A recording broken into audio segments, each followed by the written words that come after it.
Joker படம் release ஆன உடனே நம்ம குரு சோமசுந்தரம் நடிகர் இருக்கார். நண்பன் ஒருத்தர் என்ன பண்ணால் சாப்பிட்டுட்டு இருக்கும்போது என்கிட்ட ஃபோன் நம்பர் கொடுத்தான். நீ ட்ரை பண்ணி பாடுற அப்படி, ஏன்னா உன் கதைகள்லாம் அந்த மாதிரி தான் இருக்குது, நீ ட்ரை பண்ணி பாரு அப்படின்னு சொன்னேன். அப்போ அந்த நம்பருக்கு நான் வந்து நானும் கேஷுவலாக ஃபோன் பண்ணுறேன். எங்களாவது பெரிய நடிகர் அந்த ஃபோன் எடுத்துகிட்டு போகிறாரு. காக்கா மூட்டை படம் எடுக்கும்போது ஃபஸ்ட்டு 3 days வந்து முதல்ல எடுத்த உடனே அதான கேள்வி, என்ன படம் பண்ணியிருக்கீங்க, யார் கூட இருந்திருக்கீங்க, இதெல்லாம் இருக்குது. 8 minutes தழுவல் தான் கல்லிபாய். ஆனால் எனக்கு என்னென்னா அதை மாதிரி எடுக்கக்கூடாது.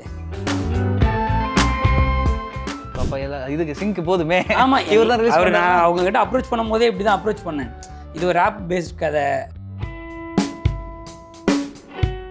சில ஆளுமைகள்லாம் ஃபோன் பண்ணாங்க. ஃபர்ஸ்ட் ஆஃப் வந்து ஆக்சுவலாக என்னென்னா மேனேஜர் வந்து என்னன்னா நம்ம அடுத்த வாரமே வந்து நம்ம ஸ்டார்ட் பண்ணுறது பிளான் பண்ணலாம். ஓகே. ஏன்னா அண்ணன் இந்த அளவுக்கு சிரிச்சு நான் பார்த்ததில்லை அப்படின்னு சொல்லிட்டு ஒரு ஆரம்பிச்சிட்டாங்க வேலையவே. ஓகே. அவரே ப்ரொடக்ஷன் பண்ணுறதெல்லாம் அவர் ஐடியா பண்ணார் அந்த கதையை கேட்டு. இது நடந்துருந்துச்சு. ஆனால் அன்ஃபார்ச்சுனேட்டாக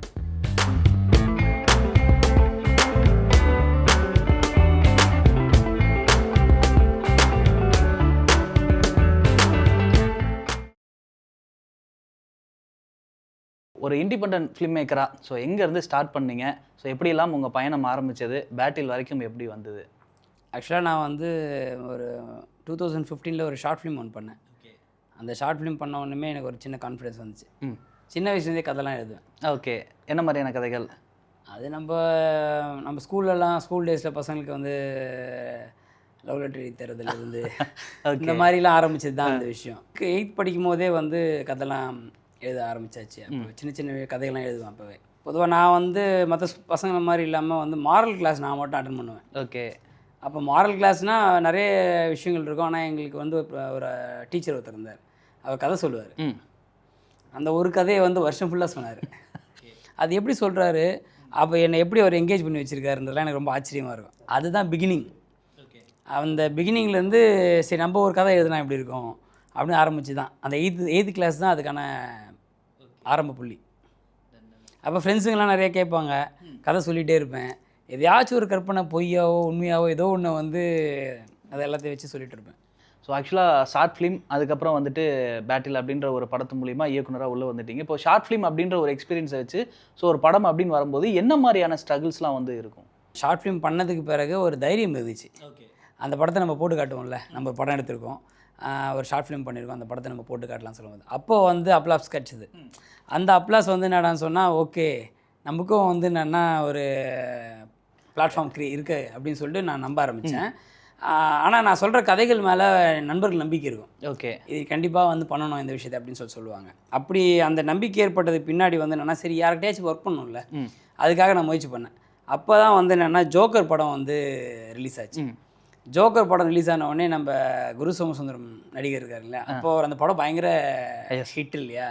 அப்போ நான் என் நண்பன் ஒருத்தர் என்ன பண்ணால் சாப்பிட்டுட்டு இருக்கும்போது என்கிட்ட ஃபோன் நம்பர் கொடுத்தான். நீ ட்ரை பண்ணி பாடுற அப்படி, ஏன்னா உன் கதைகள்லாம் அந்த மாதிரி தான் இருக்குது, நீ ட்ரை பண்ணி பாரு அப்படின்னு சொன்னேன். அப்போ அந்த நம்பருக்கு நான் வந்து நானும் கேஷுவலாக ஃபோன் பண்ணுறேன். எங்களாவது பெரிய நடிகர் அந்த ஃபோன் எடுத்துகிட்டு போகிறாரு அப்படின்னு சொல்லிட்டு ஃபோன் பண்ணுறேன். ஆனால் அந்த மனிதர் ரொம்ப இயல்பான மனிதர். அவர் என்ன பண்ணார், என்னை வந்து நான் யார் என்னன்னு சொல்லிட்டு அறிமுகப்படுத்தி சொன்ன உடனே சரி ஈவினிங் ஒரு 5:30 வந்துருங்கன்னு சொல்லிட்டார். ஓகே. நானும் 5:30 போயிட்டேன்.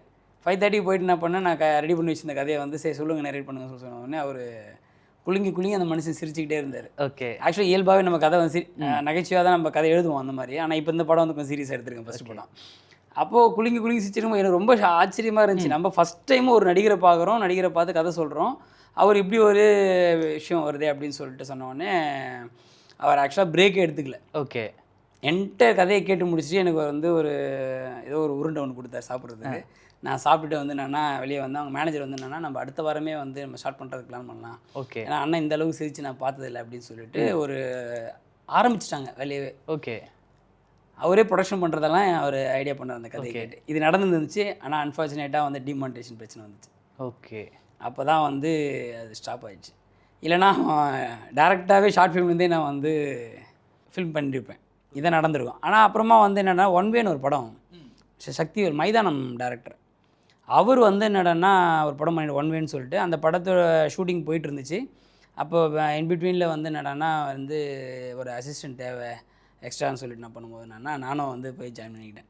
எனக்கு எந்த இதுவும் இல்லை, நம்ம சோமு கதை சொல்லட்டுமே அப்படிலாம் இல்லை, கற்றுக்கணும், லேர்னிங் ப்ராசஸ் தானேன்னு சொல்லிட்டு போய் ஜாயின் பண்ணேன். ஆனால் அது வந்து ஒரு 1 month தான் அதில் வெளியே வந்தாச்சு, அந்த படம் ரிலீஸ் பண்ணி. ஸோ அதுக்கப்புறம் குரு சோமசுந்தரம் அவர்களை பார்க்கறதுக்கான வாய்ப்பு இல்லையா? சோமு நான் இப்போவும் எனக்கு நண்பர் தான் அவர். ஓகே. இப்போவும் லைவாக அவர்கிட்ட, ஏன்னா அவருக்கு என் கதை பிடிக்கும் எப்பவுமே அந்த விஷயத்தில், இப்போவும் அவர் கூட நான் பேசிகிட்டு இருக்கேன். ஸோ அந்த படம் நடக்கிறதுக்கான வாய்ப்பு இருக்கா? ஃப்யூச்சர் நடக்கலாமா? ஆனால் அந்த ஏஜ் அவர் தாண்டிட்டார், அந்த கதைக்கான ஏஜ் அப்போ இருந்துச்சு அவருக்கு. இப்போ வந்து லுக் வைஸ் அவர் மாறி இருப்பார், கொஞ்சம் டஃப் தான் அந்த கதைக்கு. ஸோ அப்போ அந்த கதைக்கு இப்போ யார் பொருத்தமாக இருப்பாங்கன்னு நினைக்கிறீங்க? இப்போது வந்து இப்போ இருக்க இளம் நடிகர்கள் யார் வேணால் பொருத்தமாக இருப்பாங்க. எல்லாரும். ஆமாம், மணிகண்டன் வந்து ஆப்டபுளாக இருப்பார். ஓகே.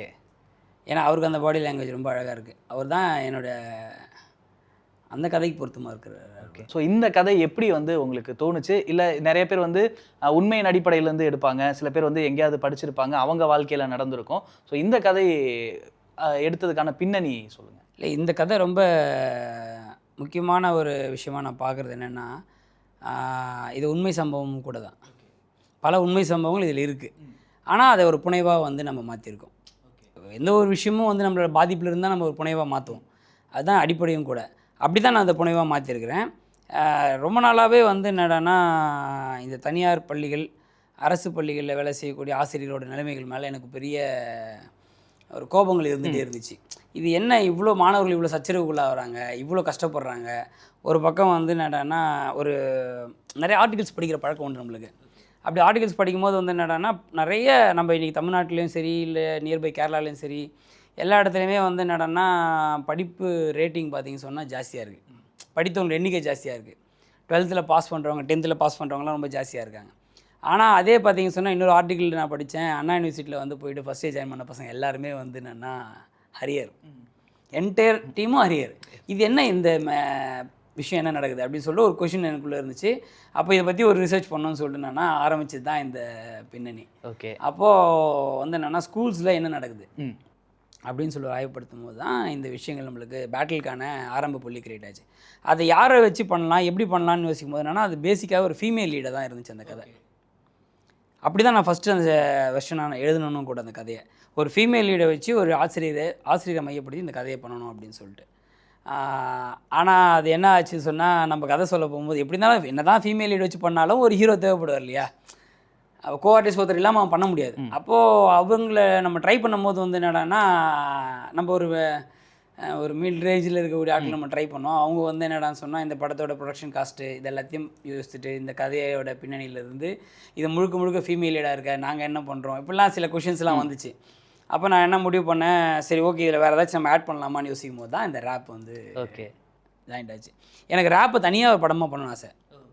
ஆனால் கிளியராக இருந்தேன், கல்லி பாய் நம்ம எல்லாருக்குமே தெரியும் இல்லையா, 8 மைல்ஸ் தெரியும். இப்படி வந்து நம்ம வந்து நிறைய படங்கள் பார்த்துருக்கோம். 8 மைல்ஸோட தழுவல் தான் கல்லி பாய். ஆனால் எனக்கு என்னென்னா, அதை மாதிரி எடுக்கக்கூடாது. ஓகே. நம்ம ஒரு சோஷியல் காசோடு தான் கிளியராக நம்ம வந்து உள்ளே இறங்கணும் அப்படின்றத நான் தெளிவாக இருந்தேன். ஏன் அப்படி சொன்னால், ரேப்போட ரூட்டே வந்து பார்த்திங்க சொன்னால் கிரவுண்டில் இருந்துருக்கூடிய இஷ்யூஸை ரெப்ரசன்ட் பண்ணுறது தான். நம்ம ரேப்பாக இருந்தாலும் சரி, இல்லை கானாவாக இருந்தாலும் சரி, அதை ரெப்ரசன்ட் பண்ணுறது தானே மியூசிக் தான் அந்த ஏரியா. அப்போது நம்ம அதை எடுக்கிறோன்னு சொன்னால் அதில் என்ன காசை பேசலாம் அப்படின்னும் போது, இந்த எஜுகேஷனோட விஷயத்தை ஒரு ரேப்பரை வந்து அட்ரஸ் பண்ணான்னா எப்படி இருக்கும்னு சொல்லிட்டு திட்டம் தான் இந்த பேட்டில். ஸோ இதுக்கு முன்னாடி இப்போ வேடன் வந்து அங்கே இந்த கேரளாவில் வந்து சில இஷ்யூஸ்லாம் வந்து ரேப் பண்ணி அவர் பாடிக்கிட்டும் இருப்பார். ஸோ அதனுடைய இன்ஸ்பிரேஷனும் இருந்ததா? இல்லை, எனக்கு வேடனோட இன்ஸ்பிரேஷன் கிடையாது. ஏன்னு சொன்னால், வேடனுக்கு முன்னாடி இந்த படத்தையே நாங்கள் ஸ்டார்ட் பண்ணிட்டோம். ஓகே. இந்த கதையோட பிகினிங் இதெல்லாம் வேடனை பார்த்து ஆரம்பிச்சு, எனக்கு வேடனை யாரும் தெரியாது ஆக்சுவலாக. ஓகே. ஏன்னா இப்போ படம் பார்க்குறவங்களுக்கு அதுதான் வந்து தோணுது ஆக்சுவலாக, இது வேடனை வச்சு தான் இது பண்ணியிருக்காங்க சார். ஆனால் நான் உண்மையாலுமே வந்து வேடனுக்கு முன்னாடி இந்த படத்தையே நாங்கள் வந்து ஷூட்டே போயாச்சு. அப்போ தான் நாங்கள் வந்து ஷூட் பண்ணிட்டு இருக்கும்போதெல்லாம் வந்து என்னென்னா, ஒரு லேடி வந்து அங்கே என்கிட்ட கேட்டாங்க, சார் வேடன் மாதிரியே இருக்குது சார் இந்த கதை, இந்த நீங்கள் பண்ணிகிட்டு இருக்க விஷயம்லாம் பார்த்தா அப்படி சொன்னாங்க. அப்போது அவங்க ரிலேட் பண்ணிக்கிட்டாங்கன்றது தான் சந்தோஷமான விஷயம் தான். நம்ம படத்தோட ட்ரெய்லரை வேடன் தான் வந்து ரிலீஸ் பண்ணி கொடுத்தாரு. ஓகே. ஆன்லைனில். ஸோ அப்போ இதுக்கு சிங்க் போதுமே. ஆமாம், இவர் தான் ரிலீஸ் பண்ணி. நான் அவங்ககிட்ட அப்ரோச் பண்ணும்போதே இப்படி தான் அப்ரோச் பண்ணேன். இது ஒரு ரேப் பேஸ்ட் கதை, ஒரு ரேப்பரோடைய வாழ்க்கையில் என்ன நடக்குது, என்ன மாற்றங்கள் நிகழுது, அவன் என்ன சோஷியல் காஸ்க்காக எப்படி நிற்கணுன்றது தான் அந்த கதையோட பின்னணி. ஸோ அதனால் நீங்கள் பண்ணால் பொருத்தமாக இருக்குன்றது தான் நம்மளோட அப்ரோச்சு. அது வேடன் கண்டிப்பாக பண்ண ஒரு நம்பிக்கை இருந்துச்சு, அவர் பண்ணி கொடுத்துட்டாரு. அவர் நன்றி சொல்லிக்கிறேன் இந்த நேரத்தில். ஸோ ஷூட்டிங் ஸ்பாட்டில் என்ன மாதிரியான சேலஞ்செலாம் இருந்தது? ஸோ அதை எப்படி வந்து இது பண்ணீங்க, ஃபேஸ் பண்ணீங்க? சேலஞ்சு தான் எங்கள் ஷூட்டிங்கு. சேலஞ்சு தான் ஷூட்டிங்கு. ஏன்னு சொன்னால் நம்மளுக்கு இப்போ ஃபார் எக்ஸாம்பிளுக்கு இப்போ இந்த ஒரு லொக்கேஷன் நம்ம இருக்கிறோம். இந்த லொக்கேஷனில் வந்து என்னென்னா என்னோடய பட்ஜெட்குள்ளே இது ஒரு நாள் தான் எனக்கு டைம் இருக்கும். ஆனால் நான் திட்டமிட்டதை முடிக்க முடியுமான்னு சொன்னால் நம்ம கேட்டு வாங்குற ஆள் தான் நம்மளும். சரிங்களா? அதை ஒரு இடத்துல நம்ம சுப்ரமணிய சிவா சார் கூட சொல்லியிருக்காரு. இவன் எல்லாத்தையும் கேட்டு வாங்கிடுவான் இவன் அப்படின்னு சொல்லிட்டு அவர் சொன்னார் ஆக்சுவலாக. ஆனால் அதை நம்மளால் முடிக்க முடியாது அந்த டைமுக்குள்ளே. நம்ம இன்னொரு நாள் அதை எக்ஸ்டெண்ட் பண்ணலான்னு பார்த்தா நம்மளுக்கு அதில் பட்ஜெட் வந்து சிக்கும். ஏன்னா வேறு ஒரு பிளான் வச்சுருப்போம். அந்த சேலஞ்ச் எனக்கு பெரிய சேலஞ்சாக இருந்துச்சு. அதில் காம்ப்ரமைஸ் பண்ண வேண்டிய கட்டாயம்லாம் இருந்துச்சு. ஸோ சில ஷார்ட்ஸை நம்ம மிஸ் பண்ண வேண்டியதாக இருக்கும். இந்த மாதிரி நிறைய விஷயங்கள் இருந்துச்சு. மற்றபடி லொக்கேஷனாக நம்ம வந்து இந்த கதையை வந்து என்னென்னா ப்ராடராக யோசிச்சிட்டோம். ஒரு பெரிய படத்துக்கான கதை இது. என்கிட்ட படம் பார்த்தவங்களாம் அது ஒரு பெரிய ஹீரோ பண்ண வேண்டிய கதையாச்சு அப்படின்னு தான் வந்து சொன்னாங்க. இதில் என்ன பெரிய ஹீரோ சின்ன ஹீரோ, படம் வந்து யாருக்காக எடுக்கப்பட்டதோ அவங்களுக்கு இது கன்வே ஆச்சுன்னா போதுன்றதான் இப்போத்தி என்னுடைய நிலைப்பாடு. அதனால நம்ம தெளிவாக இருந்தோம். தயாரிப்பாளரை பொறுத்த வரைக்கும் ரொம்ப கிளியராக அவர் வந்து என்னென்னா படம் ஸ்டார்ட் பண்ணதுலேருந்து எனக்கு ரொம்ப கோஆப்ரேட். ஓகே, நம்ம கேட்டதெல்லாம் கொடுத்துட்டு தான் இருந்தார். அது என்ன கமிட்மெண்ட் பண்ணாங்களோ அதை அழகாக கொடுத்தாரு அவர். ஓகே, இப்போ படம் எடுத்தாச்சு, முடிஞ்சது. இப்போ ரிலீஸ் அப்படின்னு வரும்போது ஸோ நிறைய இடங்களில் வந்து நிறைய டேரக்டர்ஸ் வந்து பேசுவாங்க. என்னென்னா வந்து சின்ன பட டேரக்டர்ஸ் வந்து சொல்லுவாங்க, எங்களுக்கு வந்து தேட்டர் கிடைக்கல, இந்த மாதிரி ரிலீஸில் ப்ராப்ளம் இருந்துச்சு அப்படின்னு வந்து நம்ம அந்த செய்தியை பார்க்கும்போது ஒரு 3வது செய்தியாக தான் எடுத்திருப்போம். ஸோ நம்ம படத்துக்கு என்ன மாதிரியான சிக்கல்கள்லாம் இருந்ததா? ஏகப்பட்ட சிக்கல் இருந்துச்சு. சிக்கல் என்னன்னு சொன்னால் நம்மளுக்கு வந்து சென்சாரில் வந்து பெருசாக எதுவும் டிஸ்டர்பன்ஸ் இல்லை. ஓகே, ஏன்னா எங்களுக்கு என்னென்ன நடந்துச்சுன்னு தெரியல. ஆக்சுவலாக சென்சாரில் எனக்கு பெருசாக வந்து கட்டு எதுவும் கொடுக்கல. ஓகே, 1-2 வார்த்தைகள் மட்டும் மியூட் பண்ண சொன்னாங்களே தவிர மற்றபடி ஈஸியாக வந்து சென்சார் கொடுத்துட்டாங்க. அந்த வகையில் வந்து சேஃப் தான் நான். ஆனால் ரிலீஸ்னு சொல்லிட்டு வரும்போது என்னென்னா நம்ம ஒரு நியூ டீம் இல்லையா, இந்த நியூ டீமை வச்சுக்கிட்டு வந்து என்னென்னா டெக்னிக்கலி குவாலிஃபைடாக இருக்கக்கூடிய இல்லை அனுபவம் வாய்ந்த டீம்ஸ் இருந்துச்சுன்னா என்னென்ன பண்ணணும், எப்படி எக்ஸிக்யூட் பண்ணணும் அப்படின்னு சொல்லிட்டு ப்ராப்பராக பண்ண முடியும். அவங்களே நீ சிரமப்படுறாங்க அந்த மாதிரி டீம்ஸ் வச்சுட்டு இருக்கோம். அப்போ நம்ம நியூ டீமாக வச்சுட்டு இருக்கும்போது அதை எக்ஸிக்யூட் பண்ணுறதுல எனக்கு சிரமம் ஏற்பட்டுச்சு. கடைசி அவுட் எடுக்கிறதுலேருந்து இந்த மாதிரி விஷயங்கள் தானே தவிர இப்போ க்யூபில் எப்படி பண்ணுறது, இல்லை அந்த மாதிரி பிளாட்ஃபார்ம்ஸ்குள்ளே எப்படிலாம் ரீச் பண்ணுறது, இதெல்லாம் இருக்கு இல்லையா, யார் டிஸ்ட்ரிபியூட்டர் அப்ரோச் பண்ணுறது, இதெல்லாமே இருந்துச்சு. ஆனால் நம்பிக்கையான நபர்கள் வரும்போது அவங்கள கரெக்டாக வந்து ஐடியா பண்ணி அசஸ் பண்ணி அவங்கள்ட்ட டிஸ்கஸ் பண்ணி ஓகே அப்போ இவர் வச்சு போகலாம் இப்படின்னு சொல்லிட்டு தான் 1 by 1 வந்து பிளான் பண்ணது. அது தகுந்த மாதிரி திட்டமிட்டபடி அனௌன்ஸ் பண்ண டேட்டில் நான் ரிலீஸும் பண்ணிட்டேன். ரிலீஸில் இன்னொரு முக்கியமான விஷயம் என்னன்னு சொன்னால் நம்ம எதிர்பார்க்குற தேட்டர்ஸ். ஓகே, இப்போ எனக்கு தெரியும் இந்த கதை வந்து எங்கே வந்து ஃபஸ்ட்டு ரீச் ஆகும் அப்படின்னு சொல்லிட்டு. சிட்டி பேஸ்டு அப்படியே நார்த் சென்னை பேஸ்டு இந்த மாதிரின்றதுனால நம்மளுக்கு சென்னை, கோயம்புத்தூர், மதுரை இந்த மாதிரியான இதில் நம்மளுக்கும் அப்போது நம்ம தேட்டர்ஸ் வந்து நம்ம எதிர்பார்த்த மாதிரி நம்மளுக்கு வந்து பெருசாக கிடைக்கல. நம்ம மினிமம் தேட்டர்ஸ் தான் நம்ம இது பண்ணாலும் கூட நம்ம என்ன தேட்டர்ஸ் இது பண்ணுமோ அந்த தேட்டர்ஸ் நம்மளுக்கு கொஞ்சம் கிடைக்கிற சிரமம் இருந்துச்சு. அதுக்கு பிறகு ஷோ டைம்ஸு. ஓகே, இப்போ ஷோ டைம்ஸ் வந்து என்னென்னா எல்லாருமே ஒர்க்கிங் பீப்புள்ஸு, எல்லாருமே எந்த டைமில் போவோம் படத்துக்கு போகிறதுனா, ஃபேமிலியாக போகிறதா இருந்தாலும் சரி இல்லை எதுவாக இருந்தாலும் சரி நம்ம ஈவினிங் ஷோ தான் பிளான் பண்ணுவோம். அந்த ஷோஸ் வந்து என்னென்னா கிடைக்கிறதுல ரொம்ப சிரமமாகிடுச்சு. எல்லாமே வந்து மேக்ஸிமம் வந்து என்னென்னா இந்த ஆஃப்டர்நூன் டைமில் இந்த வெயில் காலத்தில் அது ரொம்ப சிரமம் இல்லையா, அந்த டைமில் போகிறதுன்றது. அந்த மாதிரி ஷோஸ் கிடச்சிது கொஞ்சம் கஷ்டம்தான்.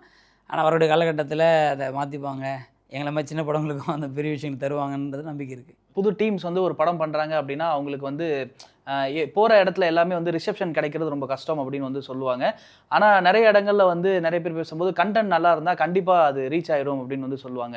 ஸோ இதில் வந்து நம்ம படம் என்ன கேட்டகரிக்கு, ஏன்னா நியூ டீம் வந்து இல்லைப்பா இவ்வளோ தேட்டர் தான் எங்களால் பண்ண முடியும், இல்லை இவ்வளோ தான் இருக்குது, இதில் பெரிய ஆட்கள் யாருமே இல்லை அப்படின்ற மாதிரியான இந்த மாதிரியான கிரிட்டிசிசம் இருந்ததா? எனக்கு வந்து ஒரு பாசிட்டிவான இதான் கிடச்சிருக்கு நான் நம்புகிறேன். ஏன்னு சொன்னால் ஃபர்ஸ்ட் ஆஃப் ஆல் வந்து என்னோடய பிஆர்ஓ நிக்கில் முருகன் சார், நிக்கில் நான் இருந்ததுனால வந்து என்னால் ஈஸியாக வந்து எல்லா ப்ரெஸ்ஸையும் ரீச் பண்ண முடிஞ்சது.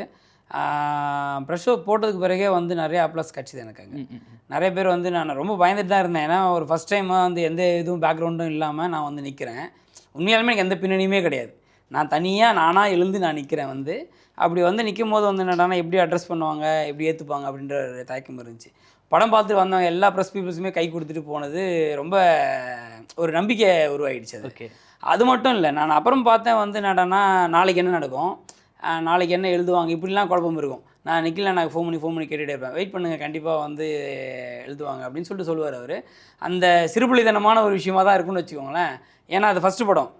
ஆனால் அதை தாண்டி வந்து பார்த்தா நியூஸ் பேப்பர்ஸ் எல்லாமே எனக்கு தெரிஞ்சு என்னென்னா இந்த வீக்கில் எல்லா பேப்பருமே எழுதிட்டாங்க ரிவ்யூஸ். ஓகே. எல்லா பேப்பர்ஸுமே வந்து கலவையான ரிவ்யூஸ் தான். என்ன குறைகள் இருந்தால் கரெக்டாக சுட்டி காமிச்சிருக்காங்க, என்ன நிறைகள் இருந்துச்சு கரெக்டாக சுட்டி காமிச்சிருக்காங்க. அது ரொம்ப எனக்கு பெரிய விஷயம். அப்போது வந்து கண்டிப்பாக நம்மளுக்கு ரெகக்னேஷன் கிடச்சிருக்கு. அது இல்லாமல் எனக்கு பேர் வேறு கொடுத்துக்கிறாங்க. ஒரு பத்திரிக்கை வந்து மக்களுக்கான இயக்குனர் அப்படின்னு ஒரு பேர் வேறு கொடுத்துருக்காங்க. அது சந்தோஷமான விஷயம். நான் என்ன எதிர்பார்த்தோம் அது கிடச்சிச்சு ஃபஸ்ட்டு படத்தில். ஓகே. நிறைகளும் எழுதுனாங்க, குறைகளும் எழுதுனாங்கன்னு வந்து சொன்னாங்க. ஸோ நீங்கள் படித்த குறைகளில் எது உங்களுக்கு வந்து வருத்தத்தை கொடுத்துச்சு, எது வந்து நம்ம மாற்றிக்கலாம் அப்படின்னு தோணுச்சு? மாற்றிக்கலான்றது ஆக்சுவலாக வந்து குறைகளாக சொல்ல போனதில் வந்து திரைக்கதை பற்றி குறை சொன்னாங்க லைட்டாக. அந்த பத்திரிகைகள் பேர்லாம் நான் சொல்ல விரும்பல. ஒவ்வொரு பத்திரிகை ஒரு மாதிரி எழுதுறாங்க. அப்போ எனக்கு ஒரு சின்ன குழப்பம் இருந்துச்சு. அப்போ எது தான் கரெக்ட் அப்படின்னு ஒரு விஷயம் இருக்கு இல்லையா? இந்த ரிவ்யூவில் வந்து என்னென்னா இது சரியா அது சரியாக நம்ம வந்து அனலைஸ் பண்ண வேண்டியிருக்கு.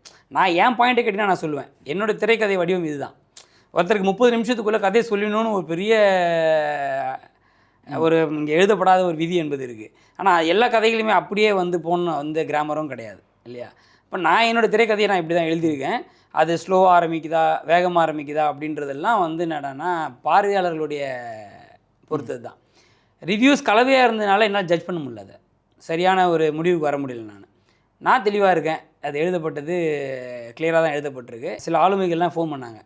ஃபர்ஸ்ட் ஆஃப் வந்து ஆக்சுவலாக என்னென்னா 2ஆம் பாகம் ரொம்ப வேகமாக இருக்குது ஓகே அப்படின்றது ஜென்ரல் ஒப்பீனியனாக இருந்துச்சு, பார்வையாளர்களோட ஒப்பீனியனாக இருந்துச்சு. ஃபர்ஸ்ட் ஆஃப் வந்து கொஞ்சம் ஸ்லோவாக இருந்துச்சுன்னு சொல்லிட்டு ஒரு ஒப்பீனியன் இருந்துச்சு. ஆனால் சினிமாவில் இருக்கக்கூடிய ஆளுமைகள் எல்லாமே என்ன சொன்னாங்கன்னா வந்து ஃபஸ்ட் ஹாஃபில் ரொம்ப அழகாக கதை சொல்கிறீங்க, அது எப்படி செகண்ட் ஹாஃபில் வேகப்படுத்தணுமோ அதை அளவு வேகப்படுத்துறீங்க, இந்த இதுக்குள்ளே உங்களால் ஒரு பெரிய படம் பண்ணுற மாதிரி பண்ண முடியுது, ஆச்சரியமாக இருந்துச்சுன்னு சொல்லிட்டு சொன்னாங்க. ஸோ இந்த படத்தில் எடுத்துக்கிட்ட கதை வந்து கண்டிப்பாக சம்மந்தப்பட்டவங்களுக்கு போனால் பெரிய எதிர்ப்புகள்லாம் வரதுக்கான வாய்ப்பு இருக்குது. அதை பற்றி யோசிச்சிங்களா படம் எடுக்கிறதுக்கு முன்னாடியே? படைப்புன்னு வந்துட்டால் எதிர்கொள்ள வேண்டியது இல்லை. நம்ம தான் எந்த காம்ப்ரமைஸ் வச்சு படைப்பாளினாவே அவனுக்கு வந்து கடமை என்னென்னா சமூக பிரச்சனைகளை முன்னெடுத்து முன்னாடி வைக்கணும். அவன் தான் படைப்பாளி, இல்லைனா அவன் படைப்பாளி கிடையாது. பணம் சம்பாதிக்க வந்திருக்கான்னு அர்த்தம். சரிங்களா? என்னோட நோக்கம் அது இல்லை. நான் வந்து என்னென்னா மக்களுக்கான இயக்குனராக இருக்கணும், அவங்க பிரச்சனைகளை பேசணுன்றதான் நம்ம நோக்கம். அதில் எந்த காம்ப்ரமைஸ் எவ்வளோ பேர் பிரச்சனை வந்தாலும் சரி எதிர்கொள்ள தயாராக இருக்கும். ஆனால் இப்போ மக்களுக்கான பிரச்சனைகளை எடுத்து நம்ம ஒரு படம் பண்ணுறோம் அப்படின்னா வந்து மக்கள்கிட்ட பெருசாக இங்கே ரெகக்னைசேஷன் கிடைக்காத ஒரு நிலைமையும் இருக்குல்ல, அதை எப்படி பார்க்குறீங்க? இல்லையே, அந்த மாதிரி நான் அப்சர்வ் பண்ணல. இல்லை, தமிழ் இண்டஸ்ட்ரி வந்து என்னென்னா ரொம்ப அழகாக டெவலப் ஆயிருக்கு அந்த விஷயத்தில். இப்போ கோபி நாயனார் இருக்காங்க, இப்போ ராம் சார் இருக்காரு, இவங்க எல்லாருமே வந்து ஒரு சொசைட்டியில் இருக்கக்கூடிய ஒரு ப்ராப்ளத்தை எடுத்து வைக்கக்கூடிய ஒரு டேரக்டராக வந்து இருப்பாங்க. பட் அவங்க படங்கள் வந்து அந்த நேரத்தில் வந்து பெருசாக கொண்டாடப்படாததும் இல்லை, அந்த நேரங்களில் வந்து அது கம்மியான பார்வையாளருக்கு மட்டும் போய் சேர்ற மாதிரியான ஒரு பிம்பம் இருக்குல்ல. பாரதியார் வந்து இறந்தப்போ 9 பேர் தான் கூட இருந்தாங்க இல்லையா? ஆனால் இன்றைக்கி பாரதியார் இல்லாமல் பாட புத்தகங்களே கிடையாது. பாரதியாருடைய கவிதைகளை பேசாமல் இன்றைக்கி வந்து ஒரு பேச்சு போட்டியும் கிடையாது. இதான நிலைமை. அறம் கோபிநாயனார் சாரோட அறம் வந்து நல்லா கொண்டாடப்பட்டது மக்கள் மத்தியில். அது பரவலாக பேசப்பட்டது. இப்படி ஒரு போல்டான ஒரு அட்ரஸ் பண்ணுறதுன்றது பெரிய விஷயம் இல்லையா? நம்ம ரஞ்சித் அண்ணா எடுத்தாலும் சரி, மாரி இவங்க எல்லாருமே மக்கள் பிரச்சனைன்னு சொன்னால் இது ஒரு வட்டத்துக்குள்ளே சின்னதாக சுருக்க வேண்டாம். அவங்க அட்ரஸ் பண்ணுற எல்லா விஷயமுமே மக்கள் பிரச்சனை தான். நீங்களும் நானும் பேசிகிட்டு இருக்கும்போது அதில் கூடிய மையப்பொருள் என்னவோ அதுவும் மக்கள் பிரச்சனை தான். எல்லாவற்றையுமே பேசக்கூடிய தைரியமான இயக்குனர் வருவது என்பது தமிழ் இண்டஸ்ட்ரி வரவேற்கணும். அதை மக்கள் கொண்டாட தயாராக இருக்காங்க. இப்போ கூட சிறைப்படம் அவ்வளோ போல்டாக ஒரு விஷயத்தை அட்ரஸ் பண்ணியிருக்கு. நம்ம பார்க்கும் போது நம்ம சகத்தோட நம்ம நண்பன், நம்ம பக்கத்து வீட்டுக்காரன், அவன் எப்படி அவனை பற்றி நம்மளோட உணர்வை வந்து காலி பண்ணிட்டாங்கல்ல, உடச்சி எரிஞ்சிட்டார் அந்த இயக்குனர் இல்லையா? அவன் நம்ம நண்பன், நம்ம தோழன், நம்ம பக்கத்து வீட்டுக்காரன், அவன் அப்படி தான் பார்க்கணும், மதத்தை வச்சு பார்க்கக்கூடாது அவனை அப்படின்ற ஒரு பார்வை உருவாக்கிட்டார்ல, அதுதானே வெற்றி. நான் அதுக்கு முன்னாடி இன்னொன்று சொல்கிறேன். நான் ஆக்சுவலாக ரெகக்னைசேஷன் சொல்லும் போது என்னென்னா 2 வகை இருக்குது இங்கே பேசப்பட பொருளில். ஒன்று பொருளாதார ரீதியாக அந்த படம் வந்து வெற்றி பெறுறது ஹியூஜா, இப்போ 100 கோடி அப்படின்றது பெரிய ஒரு விஷயமாக வந்து உருவாகிட்டு இருக்கு இல்லையா? அதே ஒரு பிளாட்ஃபார்மாகவும் க்ரியேட் பண்ணுறாங்க அதை திருப்பி இது பண்ணுறதுக்கு. இது ஒரு வகையான வெற்றி தான். எல்லா படத்துக்குமே அவர் வெற்றி தேவைப்படுதுன்றதில் மாற்றுக்கிறது கிடையாது. அப்போ தான் அந்த ப்ரொடியூசர் வந்து இன்னும் நல்ல விஷயங்கள் தர முடியுன்றதில் மாற்றுக்கிறது கிடையாது. ஆனால் இன்னொரு படம் வந்து தரமான படமாக இருக்கும், அதுக்கான ஆட்களும் வந்து ரெகக்னைஸ் பண்ணியிருப்பாங்க. சரிங்களா? இப்போ என்ன இப்போ பேட்டில் படத்தை எடுத்துக்கிட்டீங்கன்னு சொன்னால் இந்த படத்தை பத்திரிகைகள்லாம் வந்து எழுதியிருக்கு, முக்கியத்துவம் கொடுத்துருக்கு, ஏன்னா மக்கள் இயக்குனர் சொல்லியிருக்குது. இது எல்லாமே வந்து என்ன, இது ரெகக்னைசேஷன் தானே. ஒவ்வொரு பத்திரிக்கையும் மில்லியன் பீப்புள்ஸ் வந்து என்னென்னா பத்திரிகையில் வாங்குறாங்க. அப்போ அந்த பத்திரிகை ரெப்ரசன்ட் பண்ணுன்னு சொன்னால் அதோட அர்த்தம் என்ன இல்லைங்களா? அவங்க என்ன வேணால் வந்து குறைகளை சுட்டி காமிச்சாலும் கூட கண்டிப்பாக அழுத்தமாக சொல்லியிருக்காரு, தான் எடுத்துக்கிட்ட கோர் பாயிண்டில் அழுத்தமாக சொல்லியிருக்காரு அவர் அப்படின்னு சொல்லிட்டு ரெகக்னைஸ் பண்ணுறாங்கன்னா அது ரெகக்னைசேஷன் தான். அதில் நம்ம வந்து இந்த 2த்தையும் பிரித்து பார்க்க தெரியணும். ஒன்று பொருளாதார ரீதியாக வெற்றி பெற்றால் மட்டும்தான் அது ரெகக்னைசேஷன் சொன்னால் அது ரெகக்னைசேஷன் கிடையாது. ரெண்டுத்தையுமே நம்ம ஏற்றுக்கணும். அப்படி சமூகம் பழக்கப்பட்டிருக்கு. இந்த சொசைட்டி அதுக்கு பழக்கப்பட்டிருக்கதான் நான் நம்புகிறேன். காக்கா மூட்டை படம் எடுக்கும்போது ஃபஸ்ட்டு 3 days வந்து யாருமே வந்து அதை இது பண்ணலையே. அது 4th டேலேருந்து அந்த படம் வந்து எவ்வளோ அழகாக வந்து பிக்கப் ஆச்சுன்றது நம்மளுக்கு நல்லாவே தெரியும்.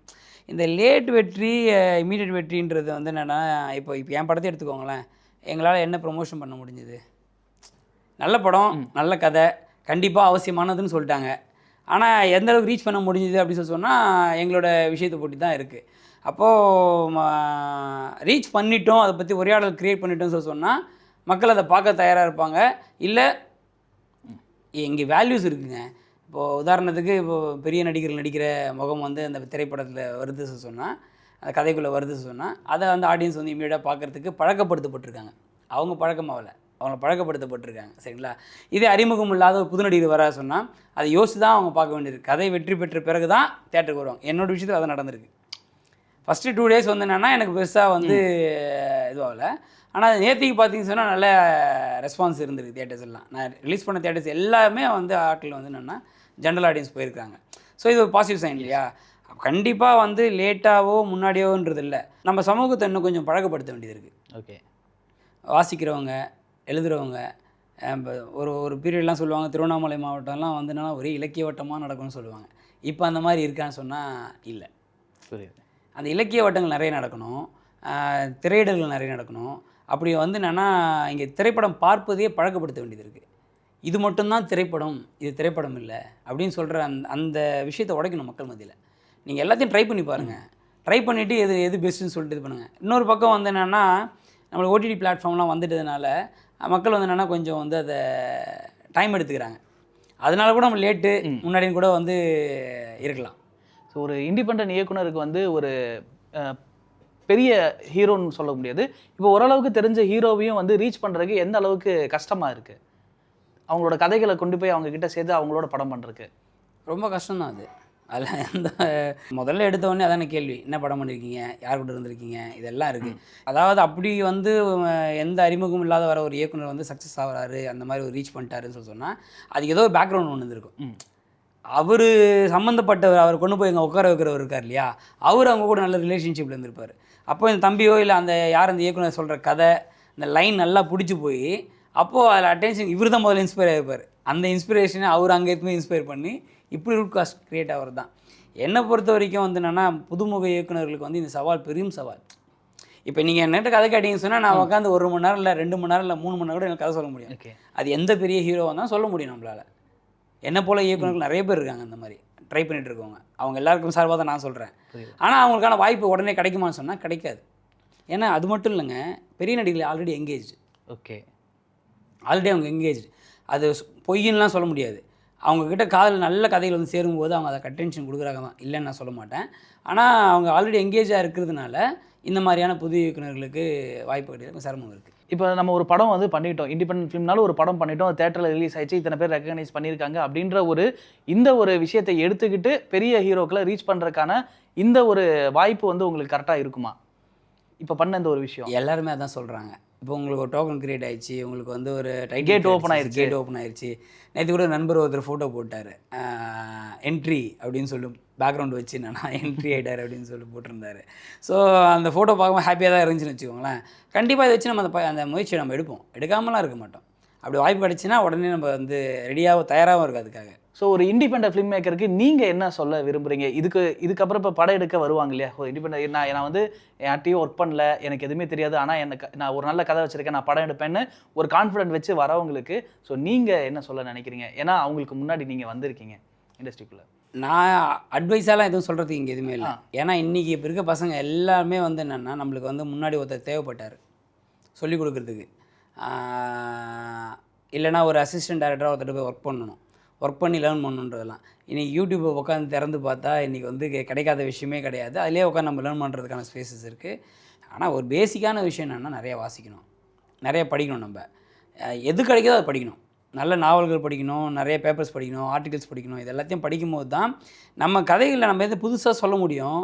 நம்ம இப்போ என்ன ஒருத்தங்க கேட்டாங்க எப்படி இதுக்குள்ளே ரேப் வந்து நேற்று ஒரு பத்திரிகை எழுதியிருந்தாங்க, தமிழ்ந்துன்னு நினைக்கிறேன் நான் ஆக்சுவலி.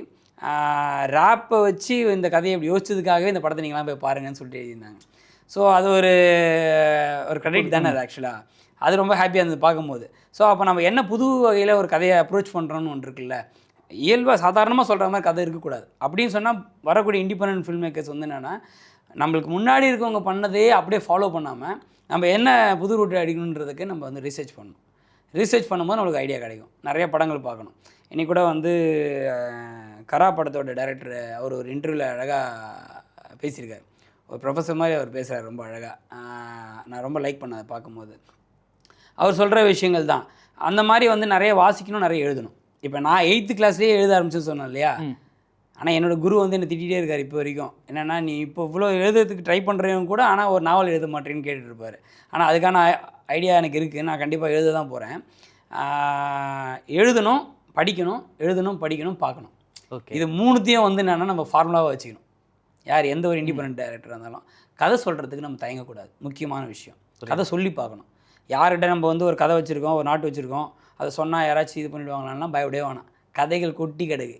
நீ ரோட்டில் நடந்து போகணுன்னு சொன்னால் எந்த பக்கம் 4 பேர் பார்த்தனாலும் அதை வச்சு ஒரு கதையை உருவாக்க முடியும். அதுதான் வந்து எதார்த்தம். அப்போ வர இண்டிபெண்டன்ட் டைரக்டர்ஸ் வந்து என்னடான்னு சொன்னால் சொல்லி பழகணும். ஏன்னா வாய்ப்பு ஒரு இடம் கிடைக்கும். ஒரு இடத்துல போய் உட்காரும் போது அந்த வாய்ப்பை நம்ம கரெக்டாக அந்த யூட்டிலைஸ் பண்ண சொன்னால் சொல்லி பழகணும். அது முக்கியமான விஷயம். ஓகே, படத்தில் முனிஷ்காந்த் அவர்களும் இருக்காங்க. அவரோட ஒர்க் பண்ண அனுபவம் பற்றி சொல்லுங்கள். அவர் ரொம்ப ஸ்மார்ட்டுங்க அண்ணன். ஆக்சுவலாக வந்து நான் வந்து ரொம்ப கொஞ்சம் சீன் தான் அவரை யூஸ் பண்ணியிருக்கேன் படத்தில். அடுத்த படத்தில் முழுசாக யூஸ் பண்ணணும்னு எனக்கு எண்ணம் இருக்குது அவரை. ஏன்னா அவர் வந்து அவர் ஸ்பாட்டில் க்ரியேட் பண்ணுறாரு. ஓகே, நம்ம ஒரு விஷயத்த சொன்னோம்னு அவர் ஒரு விஷயத்தை க்ரியேட் பண்ணுறாரு. ஒரு டைலாக் ஆட் பண்ணுறாரு. அதில் அப்படி ஆட் பண்ணி அதான் அனுபவம் வாய்ந்த நடிகர்களுக்கு உண்டான பக்குவம் வந்து அவர்கிட்ட நான் அதை பார்த்தேன். அவர் ரொம்ப அழகாக டெலிவரி பண்ணது. வந்த ஒரு மணி நேரம் தான் இருந்தார். 1 மணி நேரத்துக்குள்ள சீன் பேப்பர் பார்த்துட்டு வந்து நான் அதை ஒரு ஐடியாவாக சொன்னேன். நான் அவர்கிட்ட இப்படி பண்ணிக்கலாண்ணா அப்படின்னு சொல்லிட்டு அது அவ்வளோ அழகாக வந்து ஒரு கல்வித்துறை அமைச்சராக பண்ணியிருக்காரு. அவர் சூப்பராக பண்ணிட்டார் அவர். ஸோ ஓவராலாக படம் ரிலீஸ் ஆகிடுச்சு, தேட்டரில் ரிலீஸ் ஆகிருக்கு. ஆக்சுவலாக வந்து ஒரு படம் பண்ணுறதே வெற்றி, அதுக்கப்புறம் அது தேட்டரில் ரிலீஸ் ஆகிறது வெற்றி, அதுக்கப்புறம் அதை மக்கள் பார்க்குறது வெற்றி, பத்திரிகை எழுதுறது வெற்றி. ஸோ இவ்வளோ வெற்றிகளை படம் கடந்திருக்கு. எந்த அளவுக்கு சந்தோஷமாக இருக்குது? இதை விட பெரிய சந்தோஷம் என்ன இருக்க முடியும்? ஆக்சுவலாக அம்மா அவங்க அப்புறம் மனைவி இவங்கெல்லாம் வந்து அடைஞ்ச சந்தோஷம் இருக்கு இல்லைங்களா, அந்த சந்தோஷம் தான் ரொம்ப ஃபஸ்ட்டு சந்தோஷமாக நான் பார்க்குறேன். அம்மாவால் இப்போ நேற்றுக்கு கூட வந்து அவங்க ஃப்ரெண்ட்ஸ் எல்லாத்தையும் ஆர்கனைஸ் பண்ணிக்கிட்டு அவங்க தேட்டருக்கு போயிருக்காங்க. ஓகே, அப்புறம் ஃபோன் பண்ணால் எடுக்கல. அப்புறம் முந்தா நேற்றும் வந்து என்னன்னா அதே மாதிரி வந்து அவங்க ஃப்ரெண்ட்ஸ் மற்றவங்களாம் ஆர்கனைஸ் பண்ணி தேட்டருக்கு போயிருக்காங்க. ஸோ அந்த அம்மாவோட வாழ்நாள் சாதனையாக தான் நான் பார்க்குறேன். இது என்னோடய சாதனை இல்லை, என் அம்மாவோட சாதனை. அவங்க வந்து சின்ன வயசுலேருந்து எப்படி வந்து நம்மளை வந்து பாதுகாத்தாங்க, எப்படி வளர்த்தாங்க, அந்த இடத்துக்கு எடுத்து நிறுத்தியிருக்காங்க நம்மளை. அது 100 நாள் பேசுவோம் நம்ம அந்த விஷயங்கள்லாம். அப்புறம் அடுத்து மனைவி. இந்த காலகட்டத்தில் ஒரு சினிமா துறையில் எந்த பின்புலமும் இல்லாமல், எந்த பொருளாதார பின்னணியும் இல்லாமல் ஒருத்தன் போகிறான் தைரியமாக, அவனை முதல்ல அனுமதிக்கணும்ல. அப்படி என்னோடய இணையர் வந்து என்னடான்னு சொன்னால் ரொம்ப போல்டான ஸ்ட்ராங்கான அவங்க வந்து என்னென்னா உனக்கு இதான் விருப்பம்னா கான்ஃபிடென்ட் நில்லு, அவ்வளோதான், நான் பார்த்துக்கிறேன் அப்படின்னு சொல்லிட்டு நின்னாங்க. நின்னது மட்டும் இல்லை, அதுதான் செஞ்சாங்க அவங்க. ஓகே, ஏன்னா எதுவுமே அவங்க எதிர்பார்க்க மாட்டாங்க. அவங்க பாட்டு அவங்க வேலையை பார்த்துட்டு இருப்பாங்க, நான் பாட்டு என் வேலையை பார்த்துட்டு இருப்பேன். என்னைக்காச்சும் ஒரு நாள் இவன் வந்து கண்டிப்பாக வந்து அடிச்சிருவான் அப்படின்னு நம்பினாங்க. நானும் வந்து என்னன்னா அதை எப்படியோ ஒரு வகையில் ஒரு சின்ன அளவில் நிரூபிச்சிருக்கேன்னு நம்புகிறேன். சூப்பர். பிள்ளைங்களும் வந்து என்னென்னா சந்தோஷப்பட்டிருக்காங்க. நம்ப முடியாத நபர்கள் நம்ம வந்து ஜெயிச்சிருவோமா, இவன் சினிமாவில் இவ்வளோ பெரிய உலகம், இன்றைக்கி சினிமா தான் இன்றைக்கி எல்லாமே, அரசியலே தீர்மானிக்க சினிமா தான் இல்லையா, இதுக்குள்ளே எப்படி நீந்தி வருவான் அப்படின்னு சொல்லி நண்பர்கள் எல்லாருமே வந்து இன்றைக்கி பாராட்டுறாங்க. எப்படிடா இது சாத்தியமாச்சு உனக்கு அப்படின்னு சொல்லிட்டு. அதான் ஏன்னா எனக்கு எந்த பேக்ரவுண்டும் இல்லை, ஒரு ப்ரொடக்ஷன் கூட எனக்கு பேக்ரவுண்ட் கிடையாது. நானாக ஒரு தயாரிப்பாளர் நட்பாக பழகி அவங்க நம்ம கதையை புரிய வச்சு எல்லாமே பண்ணி இந்த இடத்துக்கு வந்து நின்னோம். Thank you so much. இவ்வளோ அழகாக வந்து நீங்கள் ஸ்வீட்டாக ரொம்ப பதில் சொன்னதுக்கு. ஸோ படம் வந்து சக்ஸஸ்ஃபுல்லாக போயிட்டுருக்கு. இன்னும் மிகப்பெரிய வெற்றி அடைய வாழ்த்துக்கள். அடுத்த எடுக்க போகிற படங்கள் எல்லாத்துக்குமே வந்து எங்களோட டூரிங் சினிமா சார்பாக வந்து பெரிய வாழ்த்துக்கள். நன்றி மகேஷ். படத்தை எல்லோரும் தேட்டரில் போய் பாருங்கள். படம் கண்டிப்பாக உங்களுக்கு பிடிக்கும். இன்றைக்கி இருக்கக்கூடிய சமூக முக்கியமான சிக்கல் கல்வி, மருத்துவம். நான் இந்த படத்தில் வந்து கல்வியை கையாண்டிருக்கேன். இன்றைக்கி இருக்கக்கூடிய பிள்ளைகள் என்ன மாதிரியான நிலைமைகள் எதிர்கொள்கிறாங்க, ஆசிரியர்கள் என்ன மாதிரியான நிலைமைகள் எதிர்கொள்கிறாங்க, பெற்றோர்கள் என்ன மாதிரியான நிலைமையை எதிர்கொள்கிறாங்கன்றது எல்லாத்தையும் மையப்படுத்தி தான் அந்த கதை உருவாகிருக்கு. ஏதோ வந்து இப்படி ஒரு சோஷியல் காசு எடுத்துக்கிட்டுமேன்னு சொல்லிட்டு என்னென்னா பிரச்சார நடிகையில் இந்த படத்தை பண்ணல. ரொம்ப ஜனரஞ்சகமாக நிறைய பாடல்களோட வந்து என்னென்னா அழகாக வந்து இந்த படத்தை வந்து ப்ரெசென்ட் பண்ணியிருக்கோம். அதனால தான் இந்த படம் வந்து இந்த அளவுக்கு ஓரளவுக்கு பாராட்டப்பட்டிருக்கு. கண்டிப்பாக வந்து உங்கள் நம்பிக்கை காப்பாற்றும். நன்றி.